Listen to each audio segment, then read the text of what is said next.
Hello and welcome back to the broadcast, which is the new name for our podcast where we talk about all things running. We've got a special guest in today. We've got Ross from Escape the Pain. How are you doing, Ross? Very good, thank you, mate. After some technical difficulties, how are Yeah, you, mate? um, pretty good. Like you said, a few technical difficulties, but we're rocking and rolling. We've been up and at 'em this morning, ready to go. I've been treating my various injuries and stuff, which is obviously your absolute area of expertise. So very exciting to have you on. Thanks, mate. Appreciate it.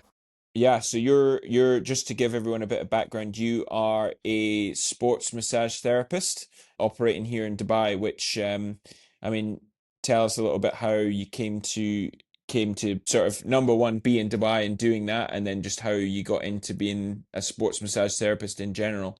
Yeah, so I'll start backwards the other way around, really. I was very, very lucky that when I was at college all those years ago, 2012, I went to do a sports course. Like most people, didn't really know what to do, so I went to do the football there. But this sports course, got the opportunity working with Southampton University to put on a really high tech sports massage and personal training course. Didn't just come with sports massage and personal training, came with a lot of other sort of tie-ons as well, like the injury rehab, a small nutrition unit, etc. So it all helps, doesn't it, towards the knowledge. Then when kind of went to university and stuff, didn't really have a market for it in the UK maybe around that time. It was always physios and chiros, Hmm. osteopaths. So yeah, I was kind of stuck at a crossroads because I loved it, but there wasn't that course to take you to the next level. And then of Hmm. course, as I started my teaching journey, which is what I decided to go into, sports therapy started to become on the up. So by the time I'd left uni, became a teacher, sort of used it as that guide that a lot of people say to you, you've got to have maybe sort of a side hustle. Got around a lot of people, started in gyms, football clubs, rugby players, boxers mostly, and then realised that there was a market also for general population people, so just your normal average Joe that doesn't run, doesn't go to the gym, high stress situations, high stress jobs. So yeah, started to find a market in those people as well, mate, to be fair. Hmm. And then came last year, 2013, you know, was always looking at maybe getting to a stage where I got a bit frustrated with teaching in the UK. Hmm. Thought maybe that teaching in the UAE might be the next step for me. So I moved here on a teaching base, and very, very quickly, I think me and you met in the October, was that right, of the 2013? September, October, I think I reached out to you and a couple of other people, and my mindset was completely different by the Christmas, which was maybe there might be a base for me to do something by myself. Maybe there might be, a freelance visa where I could create a client base and go and work for myself rather than that 9 till 5, or as it is in teaching, it could be 9 till 7 here, 7 till 6, 7 till 8 sometimes, depending on whether you've got after school clubs and fixtures and stuff. But Hmm. yeah, we went from there, mate, and built up a client base. Got to the stage where we are now, which is full time sports massage. Very nice. And enjoying it? I love it, mate. Yeah, I mean, clients are great. I've got a really that's why I say I'm really very lucky is that my client base who stuck with me even though I was teaching and could only offer certain hours, they were fantastic. I've met some fantastic people along the way that are also equally big on recovery. So there's quite a few people, a few coaches, a few PTs that I've got that are equally as big, and the mentality here of people is different. So you're dealing with people that actually want to invest in themselves and get better, which in England wasn't the case. You did somebody and you'd go back and the same problem would arise because they hadn't done the homework, if you like, the stuff that we were giving them or I was giving them to do without me sort of doing anything and everything for them. Why do you think there's such a big difference in how much people are willing to invest in themselves? Obviously, I think there is jobs for like what I do as well in the UK, but they're probably not as lucrative. That makes me sound like I'm some sort of self-made millionaire, but I mean like they're not as possible or easy to obtain. And why do you think that people are so willing to better themselves out here physically? What do you think the reason is? I think there's numerous factors, isn't it? I think the weather's a huge factor. Hmm. Until we get to would you say, the back end of May. I mean, you'll know more than me in terms of that when it comes about the running clubs, and people start to sort of disappear a little bit because of the heat outside, even though you're still trying to do sessions and stuff. But I think the weather's a huge factor, especially now, which is like our spring time in England, or used to be back in the day, where the weather used to be beautiful to get out and run outdoor workouts. I think and the mentality, just as Dubai as a whole, coming from the Sheikh all the way down, is, you know, the festival Dubai 3030. I mean, it's probably one of the only places I know that has a whole month where it takes over. And even in the school, you could have been in the middle of a lesson, and I was okay, I taught PE, but even the English lessons and the science lessons, for half an hour, if the bell went at a certain point, kids had to get up and do a dance, or they had to do a workout, or they had to come down and they had to do something outside. So I don't know anywhere in the world, again, at this moment in time, that's doing that and really forcing that upon people in a good way. It's not sort of like, oh my God, you have to do this. But yeah, I think it's super important, as we've spoken about, for numerous things. And look, mate, I think the elephant in the room for everybody in Dubai, as we know and as people know from the UK, is, oh, you live in Dubai, you must have loads of money. And actually, it's not. You don't have loads of money. You're probably being paid the same as you are in the UK, but you're not just taxed to high heaven, your national insurance, your pension, you know, taxes then on top of the stuff that you buy. And they are there for some reasons, but people have got that little bit more disposable income. And it creates a community, doesn't it? I think, you know, Jamira Johns has created a community. You've got TKM Fit, you've got this Menathon now. All of these areas of people are creating communities, and people want to be in a happy, smiley community where maybe in Dubai it's not always easy probably to meet social groups because you're working so much. But these places really allow you to do that. So they probably would be my top 3 reasons why. And again, then that filters into my side, doesn't it? Again, people are more conscious of taking care of themselves. I see a lot of clients that are maybe, might upset a few people with this comment, but that are a little bit older, having children, and all of a sudden it dawns on them that they're going to be maybe in their 60s or their mid 60s. If grandchildren come along and they're all very much like, no, I don't want to not be able to move and throw my grandkids around and not be able to play with them, etc., etc. So they want to stay fit, they want to stay healthy, their nutrition's on point, and they then get the recovery side as well, which probably to most people can be considered a luxury, getting a sports massage, but it goes hand in hand with the triathletes, the marathons, the cycling. But yeah, it's such an important part, and people are willing to invest, as we've just said, in themselves rather than the luxuries of life, which you can get here obviously, but it's a huge part of it, being able to invest in themselves. Yeah, for sure. Like the more you do, the more you have to look after yourself. So especially as you get older, if you're in your like 50s, 60s, and you're into sports, like you've got to look after yourselves and make sure that you're managing your load, managing what you're doing. And if you have a practitioner such as yourself on hand that's able to help with that, then it's obviously super helpful to have someone there. So obviously we mainly focus on running and triathlon things here. What would you say is the most common thing you see come across in the running triathlon space? What would you say is your most treated issue at the moment, or just in general across the board? Yeah, a couple of things really. Shin splints is always a common one. People maybe, you know, there's a big talk around running shoes and what running shoes you should have. My answer to that is that you should be comfortable and whatever suits you. And then also taking the advice of people like yourself who are running coaches, where you might go, okay, these millimeter drops, these trainers are better for your size, your height. You know, triathletes, there's a lot of glute tendinopathy, which was something that in the UK I knew about, but I'd never really dealt with. Piriformis syndrome is another one, which is a nasty little thing, very, very similar to sciatica, but different in many ways as well. But yeah, and then you get your general wear and tear, mate.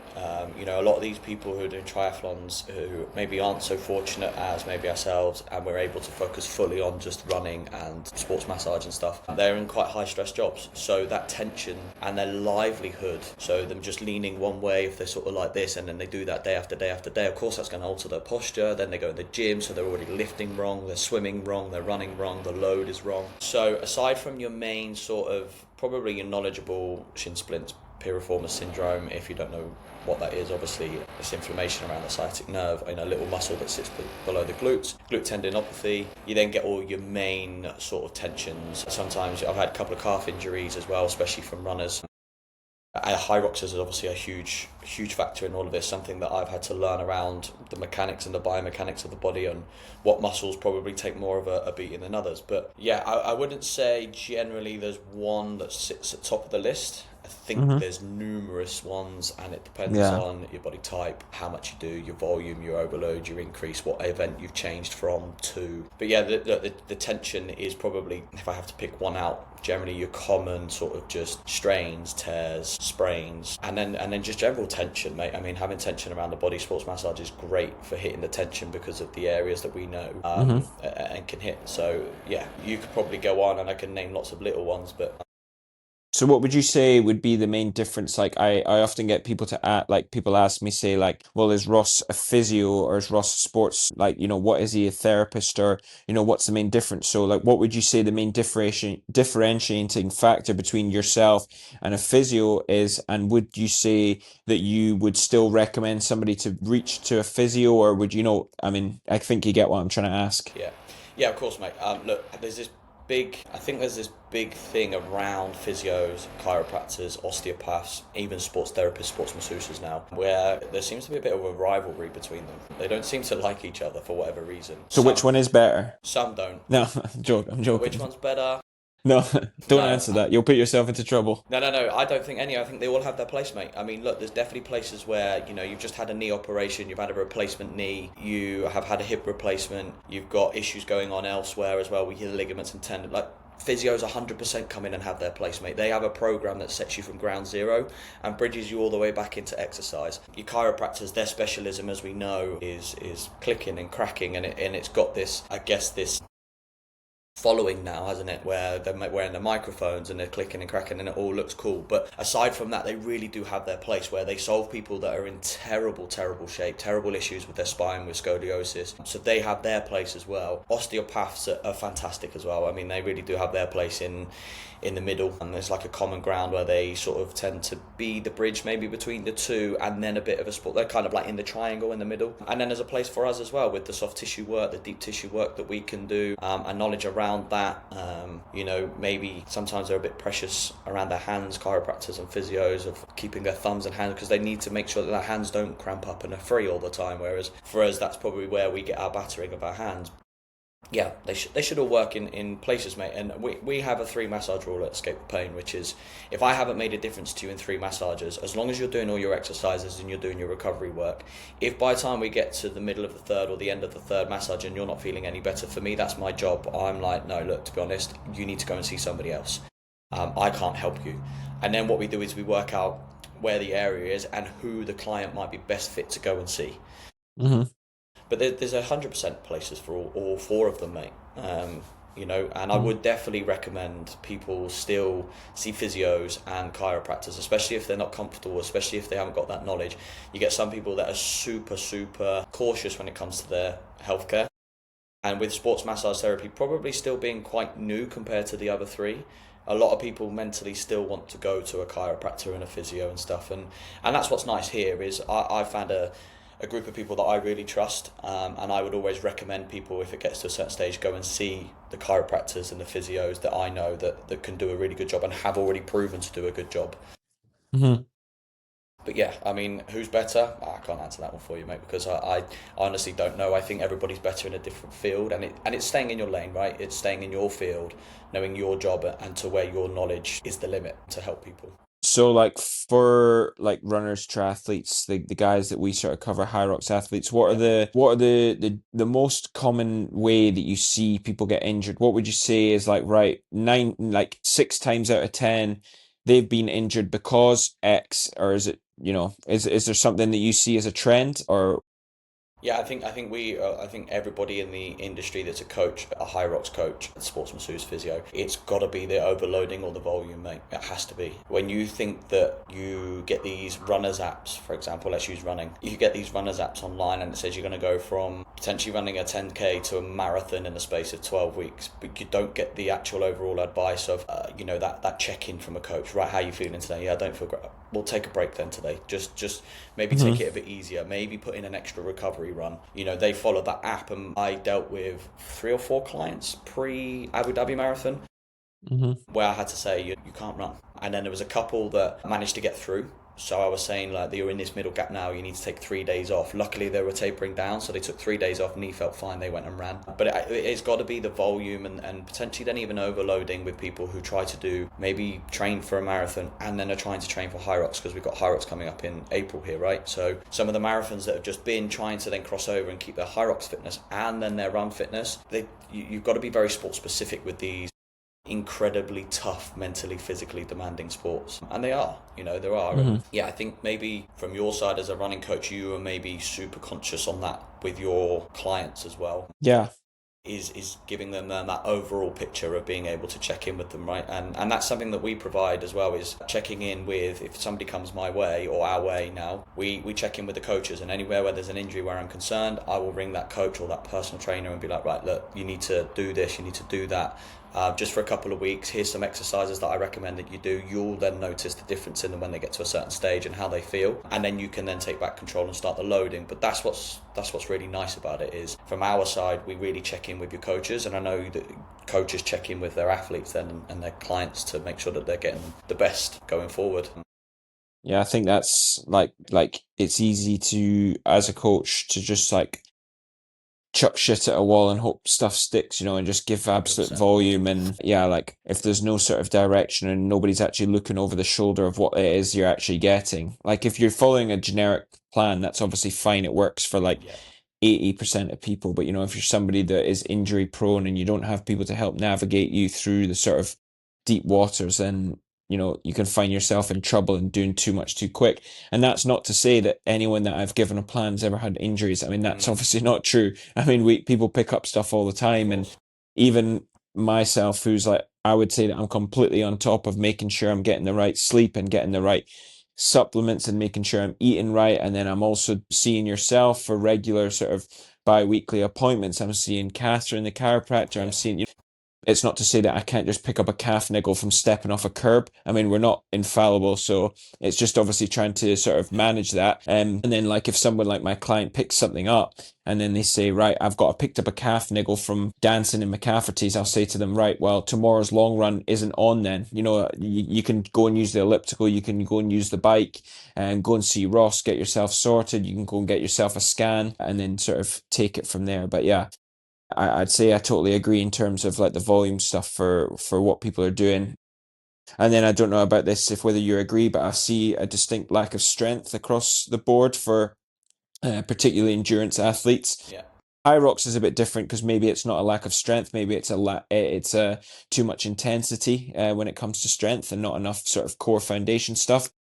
Runners, trying to run 60, 70, 80K a week, and they've never touched a dumbbell or a weight Yeah. or even done a body weight. They probably can't do 10 press ups and 20 body weight squats, which is like, they should be able to, but they're expecting their body to hold up for, a 4 hours of a marathon. It's what do you expect?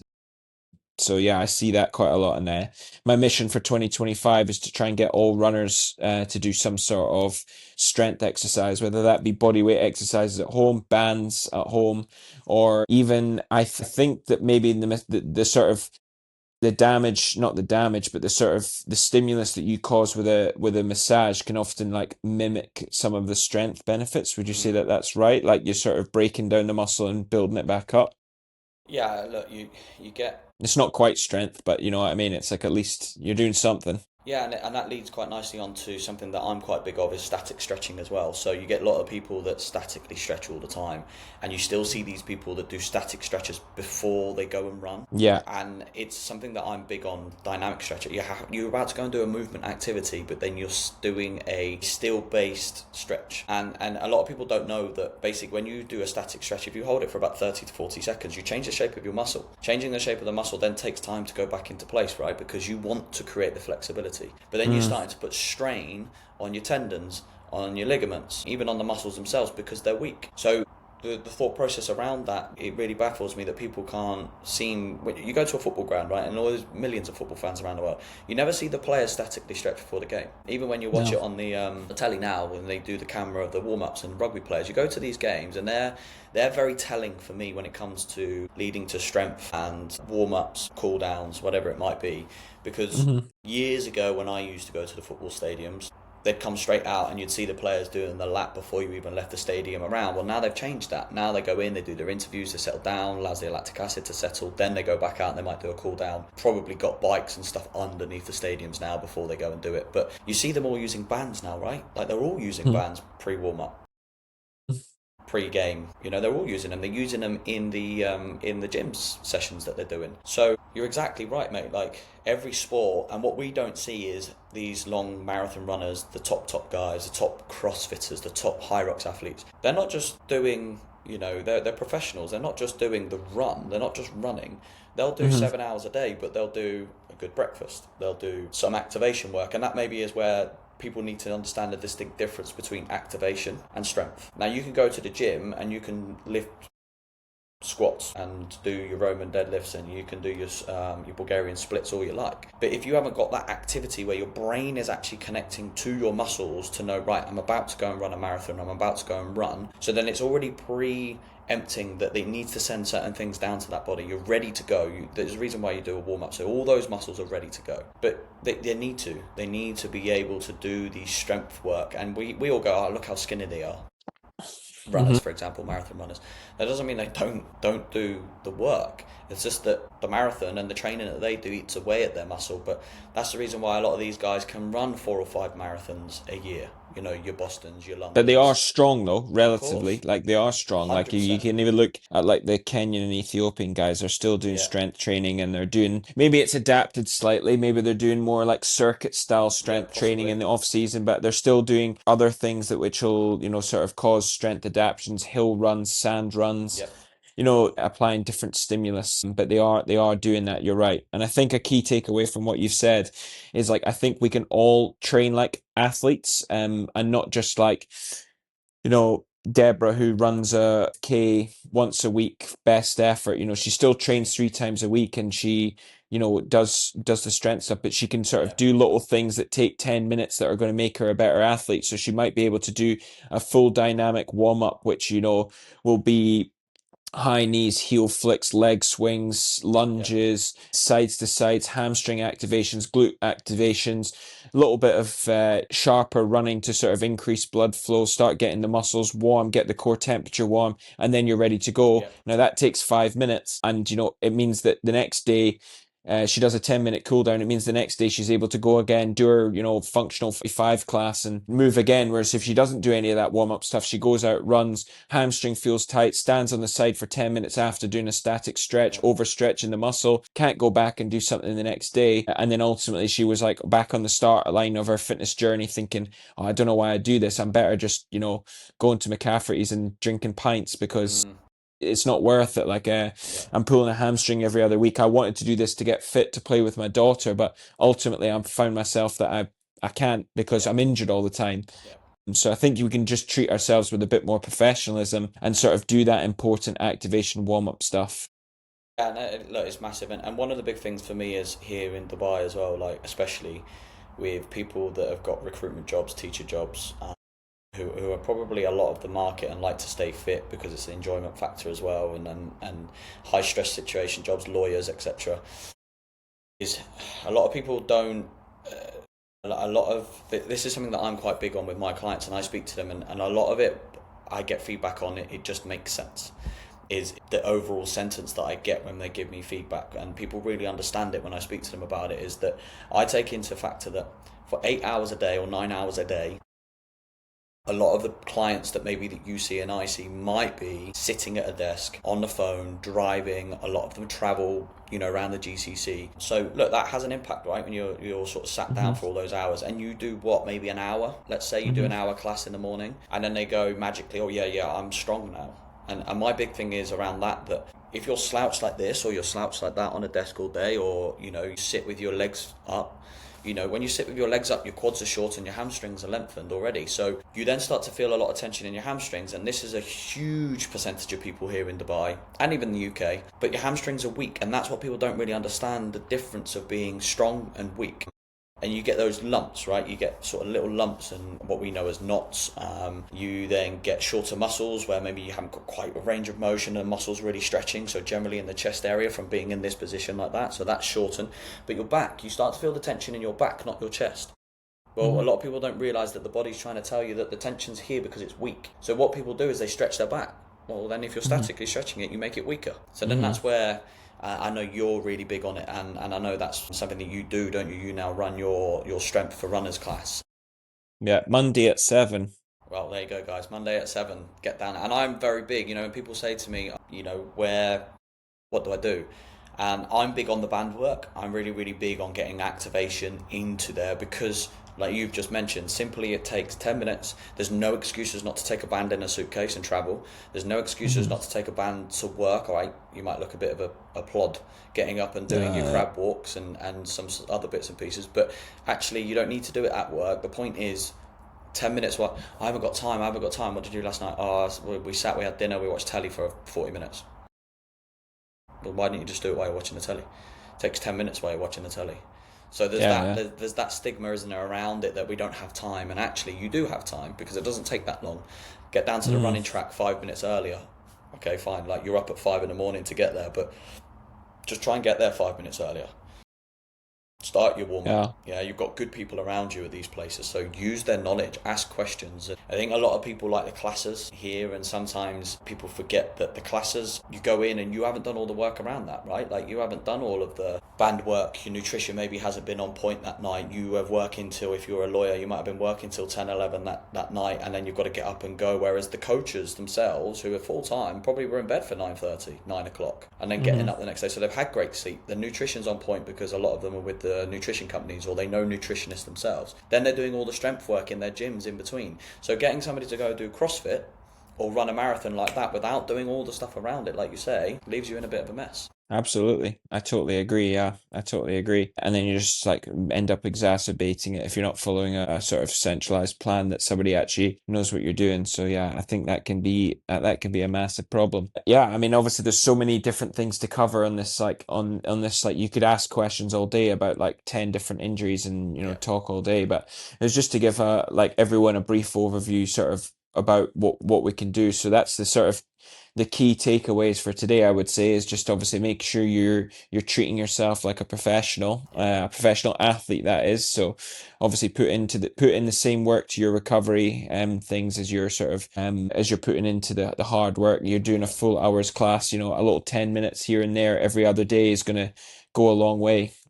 Yeah, And 100%. then, seek professional advice of someone like yourself who's always readily available to even just answer any questions, but you don't want any money off anyone. Just Yeah. you're happy to answer the questions, and if you come in for a treatment, then that's sort of good for you. So, and then yeah, I mean, anything else from yourself that you think you like runners, triathletes would want to hear for their sort of Yeah, I think you've just mentioned it, mate. Is for me, obviously, because I'm mobile as well. So I think it's a really going back to what we said earlier. That's probably a point that I missed off was the fact that I and we as a company go to places. We go to you, but you've always got sort of 10 minutes, 20 minutes pre-appointments if you get there a little bit earlier, where you can take a phone call for a free consultation. It's no it's no skin off my nose to be able just to send people some stuff that they can try to see if it will make a difference. And I know it might sound a little bit like, oh yeah, you're just trying to get people in, but no, generally, like, we mean it, like we actually care, we want you to get better. And I think that was my big thing, and my big take from this is that a lot of people have said to me when I went into this was, oh well, you can't have a model like that where you care too much because you need the business, right? And the thing is, now a lot of my clients that I saw regularly now are seeing me, they're now in control because they've done everything. They're now back in control of their own fitness. They're now in control of their own training, which is not constantly texting me or maybe even getting hold of you or Catherine and those sort of professionals just to be like, right, what do I do? What do I do? What do I do? What do I do? Whereas they've now got to a stage where they've got a bit of knowledge. They have improved themselves. They've taken it, like you've just said, they've taken it as an athlete. They've got the nutrition. They've listened to everything that you've said. So they've maybe come and checked in with me. They might have checked in with Catherine. They've checked in with you. They maybe then have gone to your strength class, and then they've got the right nutrition. And they're the clients that, yes, as you say, can always pick up a niggle elsewhere. But if they are doing everything around that, the likelihood is on a high percentage that they might not pick up the injuries during Yeah, absolutely. their events, which will leave them I slightly mean, disheartened. people like you and I see the spectrum across the board, right? So you are not picking out individual events, but you can see like the people who are going to be successful at it and Yeah, get, as a rule, they're less likely to get that sort of silly thing picked up. yeah, Obviously, if you look acutely, yes, they might pick it up and it might be like, I can't believe this happened. They were doing all the right things. But, if you look across the board, you'll get nine people who didn't do anything correctly and didn't do the right thing and followed, and then you maybe get this one person there. So I yeah. think there's a sort of trend that you see in there. So yeah, absolutely fair. So my last question to you is, who's the worst at following recovery and your advice protocols? Would it be runners, triathletes, crossfitters, footballers, rugby players? What would you say?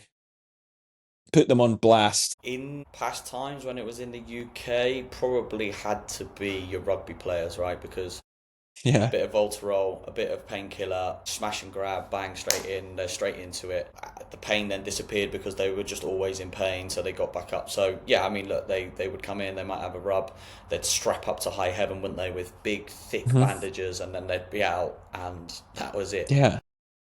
In Dubai, I think for different reasons, I've had a couple of runners that have probably been a bit like, no, no, because they've worked so hard and then they're a week and a half away from the marathon and they kind of go, no, I'm going to give it a go. And okay, sometimes you can go, okay, fine, no problem, like give it a go because it might be a tendonitis, ice it, try and manage through it, but then it might go during there. So there's that Hmm. balance, right? But CrossFitters, man, they're a different breed of people. Hmm. They don't want to listen. I deal with a lot of people that do high explosive exercises. They don't often take into consideration that they need to be doing some of the other stuff around it. So sometimes their postures when they're lifting 90k and trying to do a clean and press and their back's doing this and the pressure that they're then putting on in certain areas that, if they're doing all the other stuff around it, great, because that's what CrossFitters do. Hmm. They can be a pain sometimes. I've got a couple. One of my favourite clients is actually a CrossFitter, and we have this discussion every time I see him. And he's like, "Do you still hate CrossFitters?" I'm like, "I don't hate CrossFitters. I think CrossFit's a fabulous sport, right? Being able to do all those sports across the board, they've got to be one of the fittest humans on earth. But when it comes to actually trying to take care of themselves properly and doing all the nitty, they just want to go in and lift weight and do things to this standard all the time." Rather than doing all the boring stuff as they see it, which is the band work, as we've mentioned, maybe some lighter weights just to strengthen around the shoulder. Hmm. And you get loads that listen, but some don't. And yeah, I've had probably 6 or 7 CrossFitters, and like I say, one of my favourite clients is a CrossFitter, and he just he just wants to lift weights explosively all the time. Yeah, I'm sorry, CrossFitters, but that's the way it is. There you go. It's one You've of been them. called out. Yeah, Well, thank you, Ross, for taking the time to come on here and talk us through the different injuries. Obviously, you can find yourself on your Escape the Page Instagram page, yeah, or shoot you a WhatsApp, or hopefully I'll be able to put your details in under here if yeah. anyone's Please do, listening mate. to it. Yeah, So thanks very much for listening. If you're on YouTube and Spotify and stuff, just do whatever the thing is to make me more people listen to it. So yeah. subscribe or follow. But thanks very much for Ross for that, and we'll see you again. And I will see Ross tomorrow See you tomorrow, because mate. he's coming to my house. So that's excellent. Recovery mode. See you later, mate.